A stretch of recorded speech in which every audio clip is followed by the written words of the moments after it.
morning students. Now I will continue with the impulse response for discrete time systems.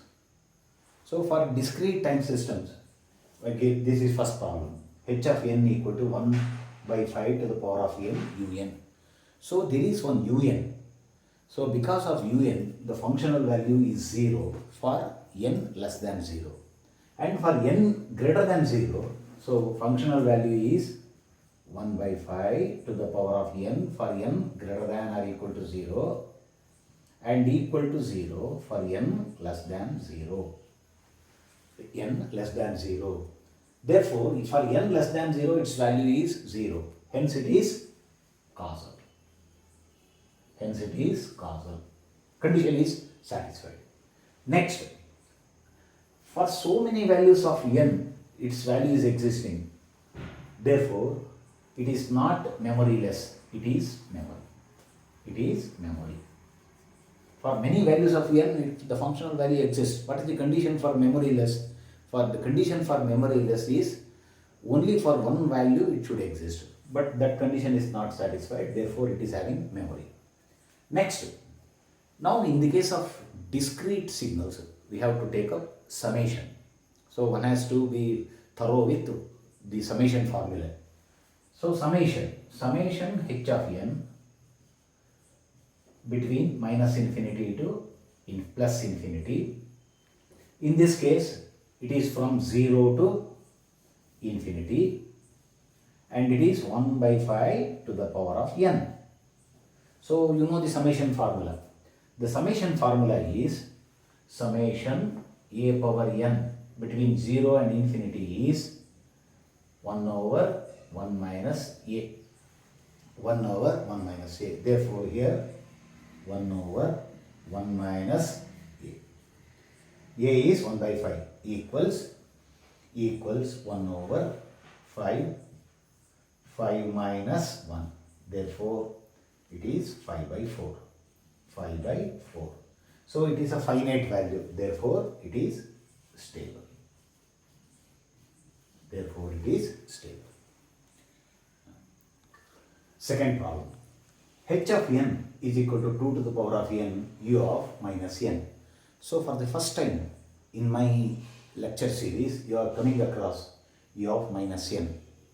So to understand this, you recall this the time function, step function, u of minus t.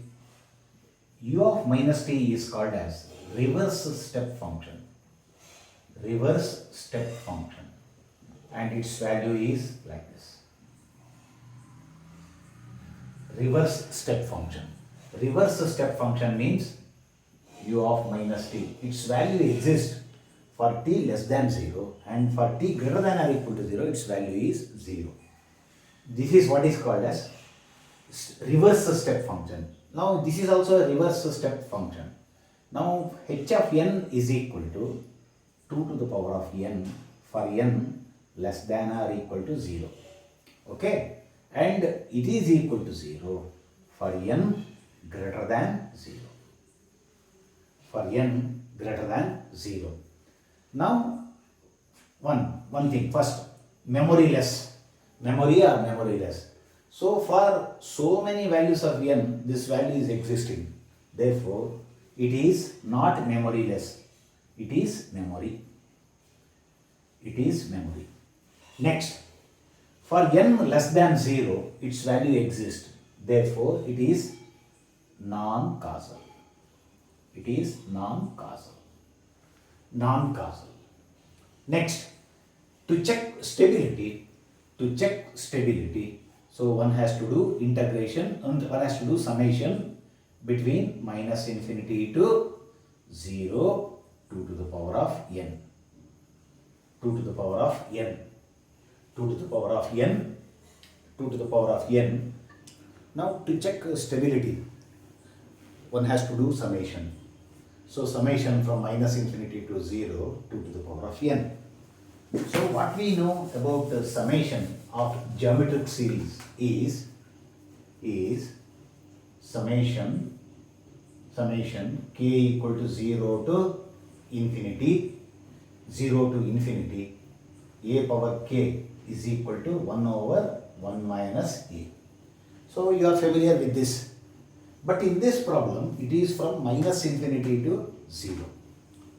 Now, you have to adopt one technique, and in future also, in future I am also going to take up Z transforms. Immediately after this chapter, I will take up Z transforms. So in my lecture series, I am intending to cover three major chapters. After this, first chapter is over, now the next chapter is Z transforms. After Z transforms, I will take up Fourier transforms. Because you are all students of electronics, you are supposed to know in future a very important crucial subject known as digital signal processing, DSP. So DSP very much requires the knowledge of signals. Otherwise, you don't understand this subject at all. A very important subject. So your career is based on this. Therefore, what I advise students is to become familiar with transform techniques, Fourier transforms, then Z transforms. So I will going to take up immediately after this chapter Z transforms. Now in this problem, one technique you follow. Put, this is k, is it not? This is n, is it not? This is n. Now put minus n equal to k. Put minus n equal to k. Now what happens? Put minus n equal to k. So here for negative values it becomes k. And anyhow it is 0 here. See. But here while writing 2, what is n? N equal to minus k. N equal to minus k. Therefore, now you have changed the summation from minus infinity to 0 to 2. Now one thing, whether it is at the bottom or top, it is same as 0 to k, 2 to the power of minus k. So summation, whether you add two numbers in the forward order or reverse order, one should get the same answer, is it not?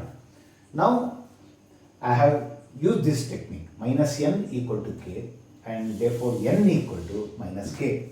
Now after substituting here, that is what I have substituted here. Now this becomes 0 to k, 0 to k, 0 to k, 0 to k, then half or 1 by 2 to the power of k, that is equal to summation 0 to k half to the power of k, half to the power of k, half to the power of k, half to the power of k. And in this problem, it is from minus infinity to 0.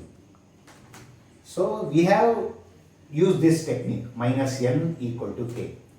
Therefore, minus infinity becomes plus infinity. Because minus n equal to k, when n takes negative values, negative of negative means positive. Therefore, k becomes positive. Therefore, k equal to infinity to 0. Or summation, 0 you take here, lower limit, 0 to k, k equal to infinity. And here, half to the power of k. So here k equal to infinity. K equal to infinity. So once again, apply this formula. If you apply this formula, 1 over 1 minus half, that is equal to 1 over half, that is equal to 2. So 2 is a finite value, therefore it is finite value, therefore it is stable.